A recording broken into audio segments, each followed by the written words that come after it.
I now give the floor to the representative of Maldives. Mr. President, the fourth IPCC assessment report has clearly warned us of the adverse consequences of climate change and global warming if left unchecked. That was 2 years ago. Unfortunately, the statistics of today is much more serious and grim. Human-induced climate change is accelerating much faster and far beyond the IPCC predictions. The science is clear. Climate change is real. It knows no borders and has now become by far the most serious threat facing human security. While there is no longer a front line in the fight against climate change, for those countries like the Maldives and other SIDS with an average elevation of 1 meter above sea level, as well as the low-lying coastal areas across the globe, the situation may be much more precarious than ever before. Hence, time is no longer a luxury that these countries can afford. Nor can they afford to pick and choose where and when this important issue should be discussed. Climate change-related conflicts are slowly beginning to emerge as water and other scarce resources deplete, coastlines begins to recede, storms and floods become more frequent and droughts prolonged. As my delegation stated in the general debate of this August Assembly last September, for the Maldives, climate change is not only a development issue, it is also a moral, social, political, legal, as well as a grave security and human rights issue.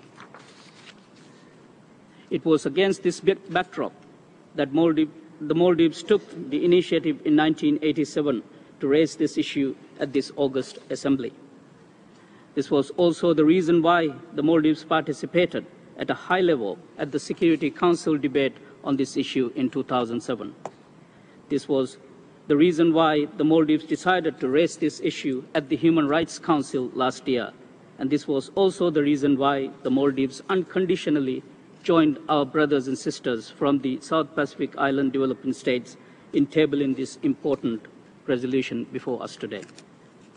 Mr. President, unlike 2 decades ago when we first raised the issue of the real threat of some of the low-lying SIDS like the Maldives disappearing from the face of the earth due to global warming and sea level rise, climate change is more understood and documented phenomenon today.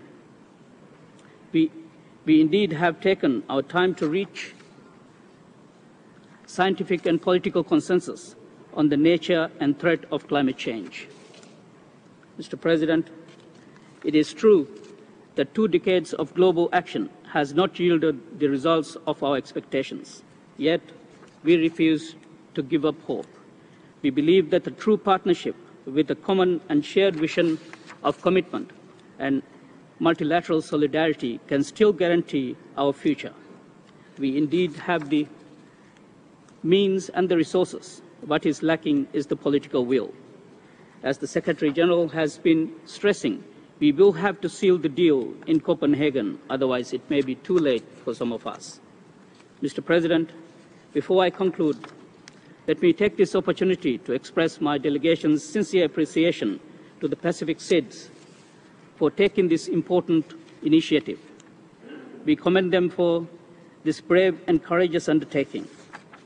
The consensus adoption of this resolution with co-sponsors of nearly 90 countries signifies the importance that international communities attaches to climate change and its possible security implications. We are fully convinced that this resolution would become an important milestone in the annals of this August Assembly. I thank you, Mr. President.